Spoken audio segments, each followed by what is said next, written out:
Mega 9 TV champions ట్రోఫీలో భాగంగా ఇవాళ దుబాయ్ ఇంటర్నేషనల్ స్టేడియంలో జరగబోయే తొలి సెమీఫైనల్లో అమీతుమీ తేల్చుకునేందుకు భారత్, ఆస్ట్రేలియా సిద్ధమయ్యాయి. లీగ్ దశలో వరుస విజయాలతో సెమీస్ కు అర్హత సాధించిన ఇరు జట్లు అటు బౌలింగ్, ఇటు బ్యాటింగ్ లోనూ మంచి లైనప్ తో పటిష్టంగా కనిపిస్తున్నాయి. అయితే దుబాయ్ లోని స్లో పిచ్ పై భారత స్పిన్నర్లను ఆసీస్ బ్యాట్స్మెన్ ఎలా ఎదుర్కొంటున్నారన్న దానిపై మ్యాచ్ ఫలితం ఆధారపడి ఉంటుందని క్రికెట్ విశ్లేషకులు అంచనా వేస్తున్నారు.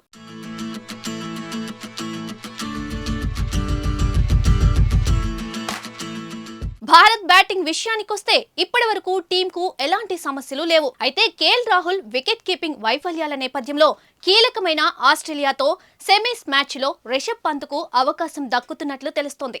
అలాగే బౌలింగ్ లో తొలి 2 మ్యాచ్ల్లో 3 స్పిన్నర్లతో ఆడి గెలిచిన భారత్ కివీస్ తో మ్యాచ్ లో మాత్రం ఏకంగా 4 స్పిన్నర్లను బరిలోకి దింపి గెలిచింది.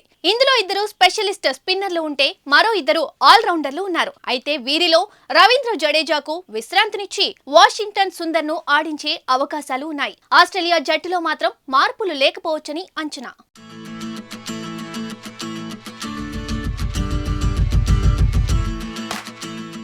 మరోవైపు గత వన్డే ప్రపంచ కప్ లో భారత్ పై ఆస్ట్రేలియా విజయం సాధించి టైటిల్ ఎగరేసుకుపోయింది.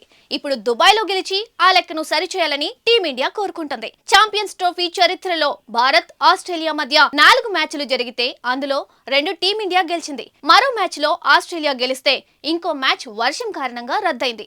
దీంతో ఛాంపియన్స్ ట్రోఫీలో భారత్ ఆధిపత్యం ఏంటో అర్థమవుతుంది. ఈసారి భారత్ జోరు చూస్తుంటే ఫైనల్ కు వెళ్లడమే కాదు, టైటిల్ గెలుచుకోవడం కూడా ఖాయమన్న అంచనాలు ఉన్నాయి. ఈ నేపథ్యంలో ఆసీస్ బ్యాటింగ్ ను భారత స్పిన్నర్లు ఎలా కట్టడి చేస్తారన్న దానిపైనే భారత్ ఫైనల్ ఆశలు ఆధారపడి ఉంటాయి.